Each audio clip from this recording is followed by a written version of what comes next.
चलिए बच्चों, अब हम स्टार्ट करते हैं number system chapter first class 9th का। तो नंबर सिस्टम को हम क्या कहते हैं? काउंटिंग नंबर भी कहते हैं। और जब हम इसको शुरुआत करते हैं तो हम पहले मैं आपको पहले इसका इंट्रोडक्शन देता हूँ, फिर उसके बाद इसकी एक्सरसाइज करेंगे 1.1 आज। तो नंबर सिस्टम की बात करते हैं पहले। तो नंबर सिस्टम काउंटिंग नंबर जैसे बताया ही मैंने, तो नंबर सिस्टम इसके अंदर आता है, सबसे पहले आता है कॉम्प्लेक्स नंबर। ठीक है बच्चों, ये जो कॉम्प्लेक्स नंबर होता है ये हमारा 11th क्लास में आता है, तो अभी हमें पढ़ना नहीं है। फिर इस कॉम्प्लेक्स नंबर को दो हिस्सों में बांटा जाता है। ठीक है, एक होता है हमारा रियल नंबर और एक होता है हमारा इमेजिनरी नंबर। ठीक है, फिर रियल नंबर को दो हिस्सों में बांटा जाता है। या आप टेबल याद कर लेंगे तो आप लोगों के लिए बहुत आसान होगा। ठीक है, तो रियल नंबर में आता है हमारा रैशनल नंबर और आता है इरेशनल नंबर।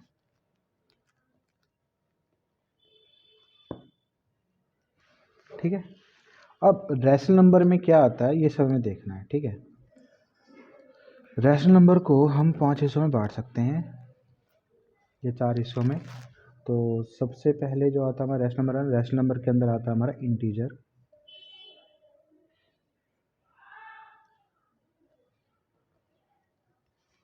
सब समझाएंगे बच्चे इंटीजर क्या होता है, ये सब अभी डिस्कस करेंगे। इंटीजर के अंदर आता है हमारा वोल नंबर और वोल नंबर के अंदर आता है नेचुरल नंबर। ठीक है, अब इसको डिस्कस करते हैं आखिर है क्या चीज़ें। अगर हम सबसे पहले बात करें कॉम्प्लेक्स नंबर की, कॉम्प्लेक्स नंबर एक ऐसा नंबर होता है जिसको हम जेड से शो करते हैं, जो कि हमारा 11th क्लास में है, 9th क्लास में है नहीं, पर फिर थोड़ा बता देते हैं जो आगे बच्चे कुछ थोड़ा प्रिपेयर करना चाहते हैं। इसको हम लिख के दिखाते हैं a+ib से, जहाँ ये होता है हमारा रियल पार्ट और बी होता है हमारा इमेजिनरी पार्ट।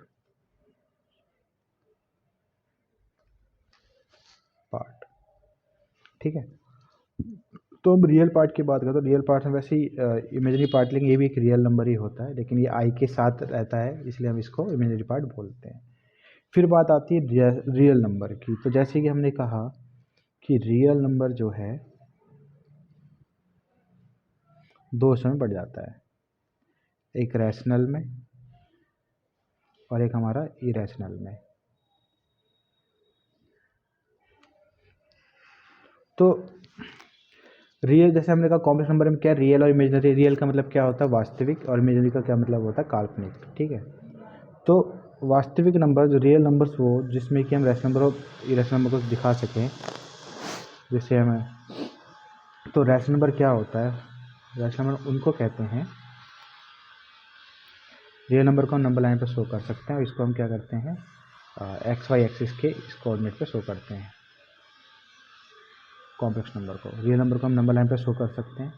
ठीक है, तो सबसे बात करते हैं पहले कि रियल नंबर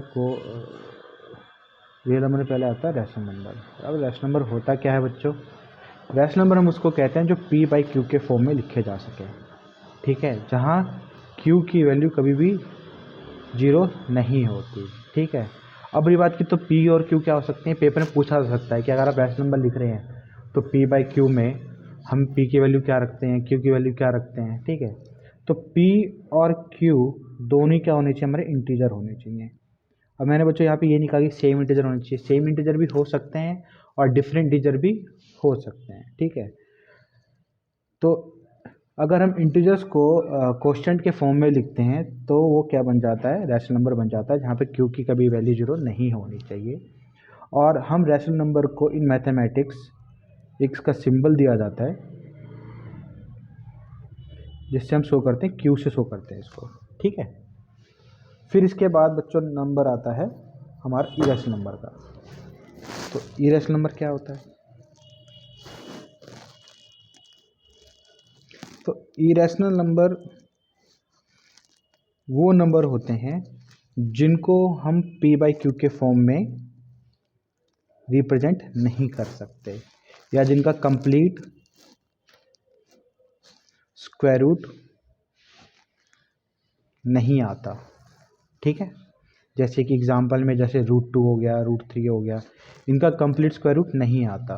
ठीक है, फिर उसके बाद बात करें कि हम थोड़ा और अगर डीपली थोड़ा और जाएं तो इरेशनल और रैशनल को हम दो भाषा में और बेसिस पे बांटा जा सकता है कि टर्मिनेटिंग और नॉन टर्मिनेटिंग के बेसिस पे भी बांटा जा सकता है। तो हम क्या करते हैं, पहले रैशनल लिख लेते हैं यहाँ पर रैशनल नंबर, और यहाँ लिख लेते हैं इरेशनल नंबर। रैशनल नंबर में सबसे पहला वर्ड आता है टर्मिनेटिंग, जो कि हमारी एक्सरसाइज 1.3 में है, टर्मिनेटिंग वर्ड्स है। तो टर्मिनेटिंग क्या होता है, और एक और वर्ड आता है नॉन टर्मिनेटिंग।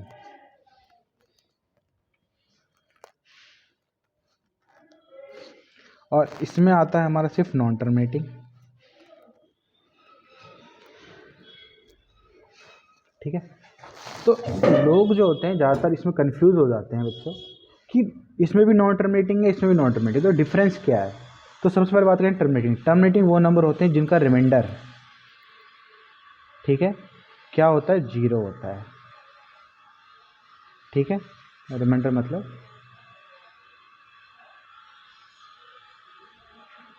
जिसे हम हिंदी में कहते हैं शेषफल।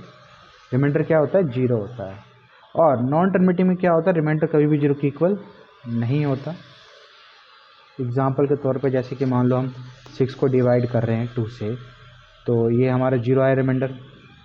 लेकिन जब हम 2 को 3 से डिवाइड कर रहे हैं तो आप पॉइंट लगाओगे, 0 आएगा यहाँ पे, फिर आप 6 लिखोगे, 18 आएगा, तो वापस रिपीट हो गया, यहाँ रिमाइंडर हमारा 0 नहीं आया।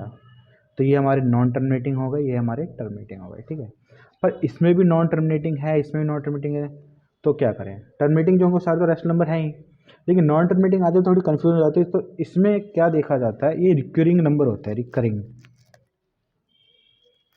जिसे हम रिपीटिंग भी कह सकते हैं, रिपीटिंग फ्रीक्वेंसी। और इसमें क्या होता है, नॉन रिकरिंग होता है, जिसे हम नॉन रिपीटिंग फ्रीक्वेंसी बोल सकते हैं।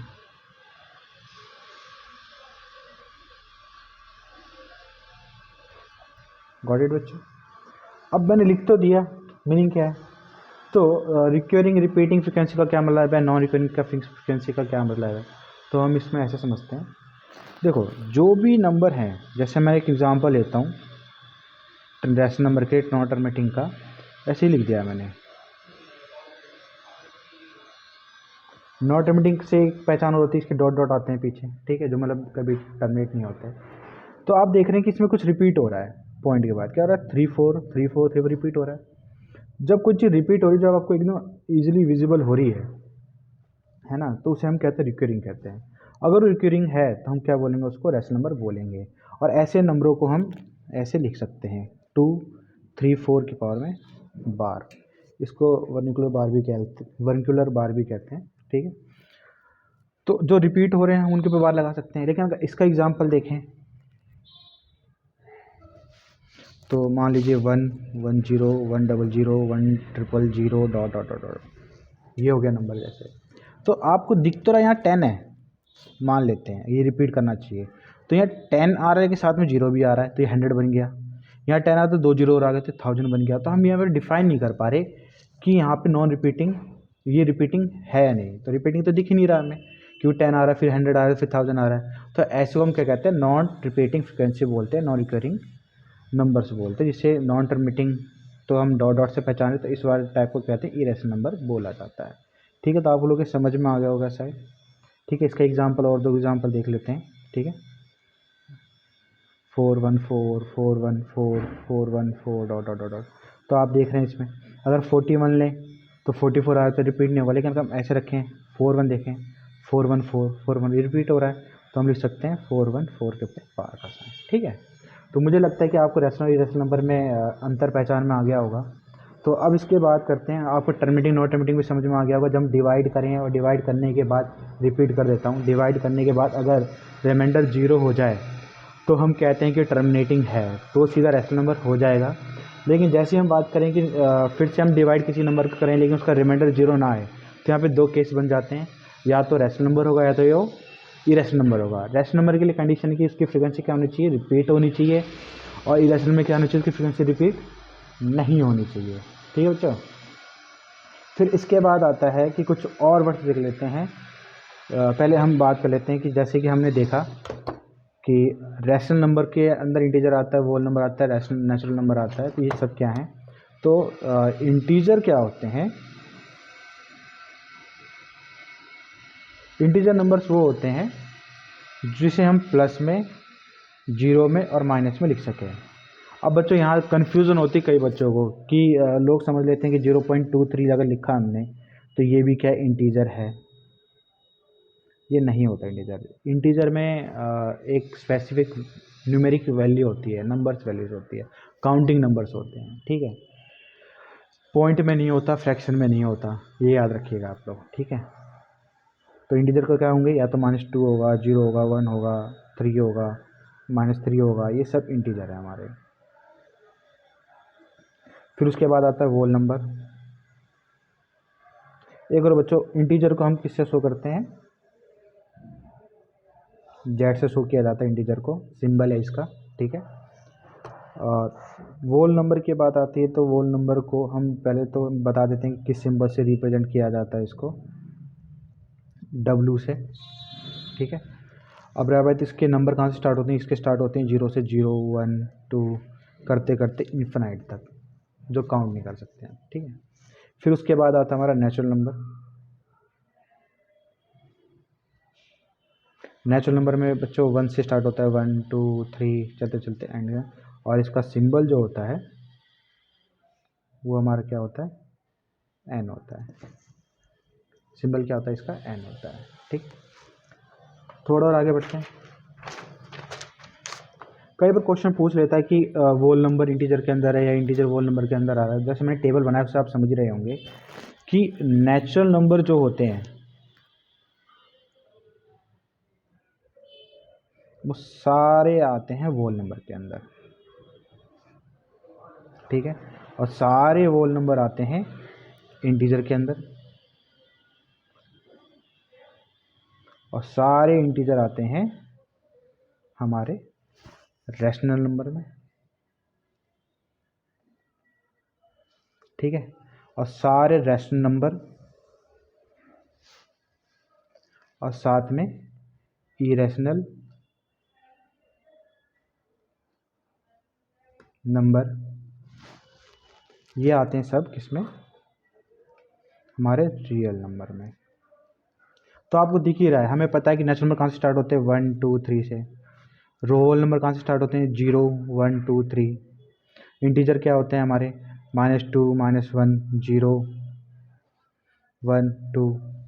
रैशनल नंबर क्या होते हैं, 2/3 -1/2 0 2/3 समथिंग ऐसे। तो आपको दिख ही रहा है ये 1 से स्टार्ट है तो 1 इसके अंदर आ रहा है, मतलब नेशनल किसके अंदर आता है, वोल नंबर के अंदर आता है। ये 0 1 2 3 किसके अंदर आ रहा है, इंटीजर के अंदर आ रहा है। और ये सारी वैल्यूज़ किसके अंदर आ रही है, हमारे रैशनल नंबर के अंदर आ रही है, क्योंकि रैशनल नंबर किससे बनता है, इंटीजर से बनता है, जब हम उसको क्वेश्चन में लिख देते हैं। ठीक है, उम्मीद करता हूँ कि आपको यहाँ तक समझ में आ गया होगा। अब सबसे पहले कुछ एग्जाम्पल से ले लेते हैं कि अगर हमसे ये बोला जाए कि बच्चों निकालो किसी भी दो रैशनल नंबर के बीच में, आप दो नंबर्स के बीच में रैशनल नंबर निकालो, तो कैसे निकालोगे, फाइंड द 4 और 5, ऐसा आ सकता है 4 and 5 rational number between the two numbers, तो आप कैसे निकालोगे। तो मैं कुछ एग्जांपल लेता हूँ। ठीक है, पहले नॉर्मल नॉर्मल तरीके लेता हूँ। इसमें तीन टाइप के क्वेश्चन होते हैं, अगर आपको तीनों टाइप क्वेश्चन समझ में आ गया तो आपको सब कुछ आ गया। ठीक है, तो सबसे पहला होता है हमारा, मान लेते हैं कि 2 and 5 के बीच में हमें 6 रैशनल नंबर फाइंड आउट करना है। ठीक है बच्चों, ठीक है। अब कैसे करें, तो बड़ा सिंपल है, आपको क्या करना है कि हर बार डिनोमिनेटर को सेम रखना है, एक बात याद रखनी है, डिनोमिनेटर को सेम रखना। अब कैसे रखें, इसमें तो डिनोमिनेटर है ही नहीं, तो आपको कोई भी नंबर कंसिडर कर लो। ठीक है, तो कोई भी नंबर कंसिडर करो, तो कुछ बच्चे कम ले सकते हैं, कोई ज़्यादा ले सकते हैं। मैं एक बात बताता हूँ, हमेशा 10 ले लो, और अगर 10 नहीं ले सकते तो 6 जितना दे रखा है निकालना है, उसे एक टर्म ज़्यादा बढ़ाकर ले लो। अगर मान लो मैं एक टर्म बाद ज़्यादा बढ़ा के ले लूँ, और देखो बच्चों दो नंबर के बीच में रैशनल नंबर जो होते हैं वो इन्फिनाइट निकलते हैं, ठीक है। Between two numbers a and b की बात कर लें हम, तो उसमें कितने नंबर रैशनल नंबर निकलते हैं हमारे, इन्फिनाइट, ठीक है बच्चों। अब इसके बीच में निकालना है, तो सबसे पहले हम वो जो 10 वाला तरीका सिखाया, तो 2 और 5 दोनों को अलग अलग लिख लें, ठीक है। तो ऊपर को 10 से मल्टीप्लाई 10 से डिवाइड करें, और 5 वाले को भी 10 से मल्टीप्लाई 10 से डिवाइड करें, तो ये हो गया हमारा 20/10, ये हो गया हमारा 50/10। और 20 से लेकर 50 के बीच में कोई भी 6 नंबर आप लिख दो, वही आपका रैशनल नंबर हो जाएंगे। वैसे दिख रहा है कि 20 और 50 के बीच में 30 रैशनल नंबर आएंगे, तो आप कोई भी लिख दो, ठीक है। अगर मान लो आप ये लिख देते हो 21/10, हमें 6 लिखने हैं, 22/10, 23/10, 24/10, 25/10 और 26/10, तो ये सारे हमारे रैशनल नंबर हो गए, ठीक है। अब एक क्वेश्चन हो रहा था इसी में, दूसरा ये फर्स्ट टाइप हो गया हमारा।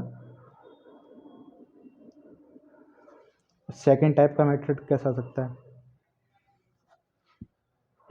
ऐसा हो जाएगा 2/3 एंड 5/3। इसके पीछे मान लो हमें 5 नंबर निकालने हैं, ठीक है, 5 रैशनल नंबर निकालने हैं, ठीक है। तो कैसे निकालें, तो जैसे कि मैंने बताया, सबसे पहले देखो डिनोमीटर हमारे यहाँ पे सेम है नहीं है, ऊपर वाले में नहीं था तो हमने अपने आप से मल्टीप्लाई लिया है, तो यहाँ पे भी देखो चेक करो डिनोमीटर सेम सही, अच्छी बात है। तो अगर सेम है तो तब भी नॉर्मल मेथड यूज़ करना है कि 10 से मल्टीप्लाई 10 से डिवाइड, ठीक है। ठीक है बच्चों, आप लोग भी करो साथ साथ में। तो क्या लिखेंगे, 2/3 और 5, इस वाले को हम क्या कर लेंगे, इसके नीचे लिख लेंगे 5/3। तो 10 से मल्टीप्लाई 10 से डिवाइड, 10 से मल्टीप्लाई 10 से डिवाइड।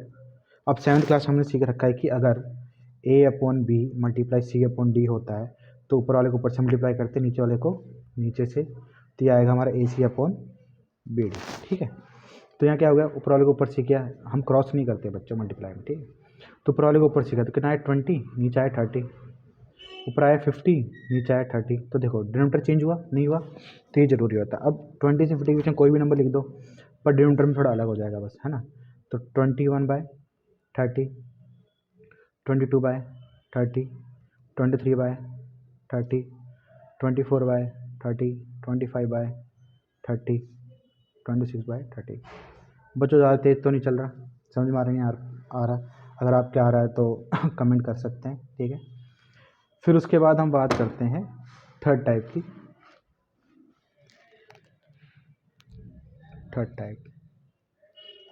थर्ड टाइप में क्या होता है, हमारा फ्रैक्शन में देता है वो, ठीक है, लेकिन वहाँ पर डिनोमीटर को सेम नहीं करेगा, ठीक है। किसको सेम नहीं करेगा, वो डिनोमीटर को सेम नहीं करेगा। अब जैसे कि मान लें 2/3 लिखा हमने यहाँ पे, यहाँ लिख दिया 5/4, इसमें भी हमें निकालना है, मान लो 6 रैशनल नंबर निकालना है, ठीक है। अब दिख रहा है यहाँ पे डिनोमीटर सेम नहीं है, तो क्या करें, तो इसमें क्या करना होता है, सबसे पहले रैशनल इन्हें डिनोमीटर को सेम करना होता है। दो तरीके हैं बच्चों, या तो आप 3 और 4 का एलसीएम निकाल लें, जैसे 3 के टाइम में 1 पे गया, या 4 है तो 2 पे 1, 2, 2 से 1, 1। वैसे जो मैंने 3 से कर दिया, हमेशा छोटे प्राइम नंबर से किया जाता है, थोड़ा जल्दबाजी मैंने 3 से कर दिया, अब 2 से करना, ठीक है। तो कितना है हमारा इसका एलसीएम, 3 × 2 × 2 12 आ गया। तो 3 के टेबल में 12 कब आता है, 4 पर, तो हम क्या करेंगे, ऊपर नीचे 4 से मल्टीप्लाई कर देंगे। पर इसमें बहुत टाइम लग रहा है, तो इस तरीके से मत करना। क्या करना, सिंपल सा तरीका है कि इधर वाले डिनोमीटर को, ठीक है, इधर वाले से ऊपर नीचे मल्टीप्लाई कर लो, जैसे ये 2/3, ऊपर ही 4 से, नीचे ही 4 से, ठीक। और इधर वाले डिनोमीटर को इधर वाले से कर लो, ठीक है। जैसे कि 5/4, पहले इसको लिख लेना है, 3/3 हो गया। इधर वाले को इधर वाले से मल्टीप्लाई करना है ऊपर नीचे, और इधर वाले को डिनोमीटर को इधर वाले से ऊपर नीचे मल्टीप्लाई करना है। तो ये करने के बाद आप देखेंगे 8 आएगा, 8/12, ये आएगा 15/12, तो डिनोमीटर सेम हो गया। अब ऐसे हमें दिख ही रहा है कि 8 और 7 15 के बीच में 6 नंबर आते हैं 9 10 11 12 13 14 15 आता है, तो आप डायरेक्ट भी लिख सकते हो। लेकिन अगर आप डायरेक्ट नहीं लिखना चाहते, इसका आंसर हम डायरेक्ट यहीं पे लिख सकते हैं। अगर डिनोमिनेटर सेम हो गया और ऊपर के 2 नंबर के बीच में अगर बहुत बड़ा गैप है तो हम सीधा लिख सकते हैं रैशनल नंबर। जैसे कि मैं यहाँ लिख देता हूँ, वैसे इसका आंसर ये हो जाएगा 9/12, 10/12, 11/12, 12/12, 13/12 और 14/12। ठीक है बच्चों। लेकिन अगर आप इसके और आगे बढ़ना चाहते हो, अगर आप नहीं समझ पा रहे हो, तो आप अपना रूल फॉलो करो कि जब डिनोमिनेटर सेम हो जाए तो क्या करना है हमें, 10 से मल्टीप्लाई और 10 से डिवाइड, 10 से मल्टीप्लाई और 10 से डिवाइड। ये पहले वाला आंसर भी सही है, ठीक है। तो 10 से मल्टीप्लाई 10 से डिवाइड करोगे तो क्या आंसर आएगा हमारा 80/120, 150/120। तो 80 से 150 के बीच कोई भी नंबर लिख दो जो आपको मन करे। मान लो आप 81/120 लिख रहे हो, फिर 82/120, 83/120, 84/120, 85/120, 86/120। तो ये हमारा सॉल्यूशन होगा। ये भी सही है और ये भी सही है, ठीक है। अब चलो बच्चों करते हैं एक्सरसाइज के क्वेश्चन, ठीक है। तो एक्सरसाइज के क्वेश्चन जब करते हैं तो जैसे कि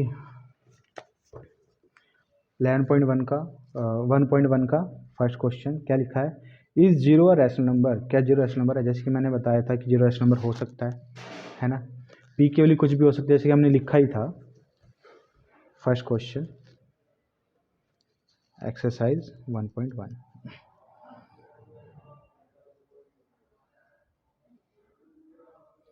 तो ये पूछ रहा है कि क्या जीरो रैशनल नंबर हो सकता है। तो आप लिखेंगे यस। क्यों? क्योंकि 0/1, 0/2, 0/3 या हैंड्स ऑन कुछ भी हो, नीचे डिनोमिनेटर पर जीरो नहीं होना चाहिए। हमारी पी की वैल्यू जीरो हो सकती है बट क्यू की वैल्यू कभी भी जीरो नहीं होगी, ये ध्यान रखना है, ठीक है। तो हम कह सकते हैं क्या होगा हमारा ये रैशनल नंबर है, और हम इसको पी बाई क्यू के फॉर्म में भी लिख रहे हैं। 0/1 तो पी हो गया, ये क्यू हो गया, P Q, P Q, P Q के फॉर्म में लिख दिया, ये भी पी, ये भी क्यू। तो आपके समझ में आ रहा होगा कि कभी भी हम क्यू को जीरो नहीं लिखते, पी को हम जीरो लिख सकते हैं, ठीक है। उसके बाद बच्चों देखो नेक्स्ट क्वेश्चन है, find six rational number between 3 and 4। ये मैंने अभी इस टाइप के क्वेश्चन करवाया था आप लोगों को, है ना। तो क्या कह रहा है ये, हमें 6 रैशनल नंबर फाइंड आउट करने किसके बीच में, 3 and 4 के बीच में। तो मैंने क्या सिखाया था कि हम 3 से एक ज़्यादा बढ़ा लें या तो 10 से सीधा मल्टीप्लाई कर लें। तो पहले 3 और 4 को अलग अलग लिखें, फिर मल्टीप्लाई कर दें 10 से, डिवाइड कर दें 10 से, मल्टीप्लाई 10 से, डिवाइड बाय 10 से। तो ऊपर वाले को ऊपर से क्या, इसके नीचे कुछ नहीं, इसके नीचे 1 लगा सकते हैं हम, ठीक है, कन्फ्यूज़ नहीं होना है, ठीक है।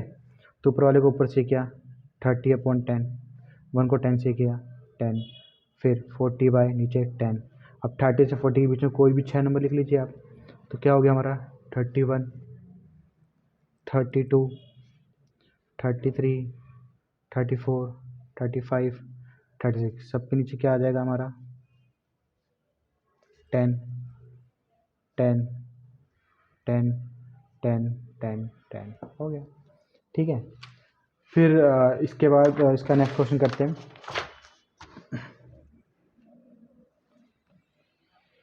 थर्ड क्वेश्चन ये कह रहा है कि इस बार में 5 रैशनल नंबर निकालें 3/5 और 4/5 के बीच में।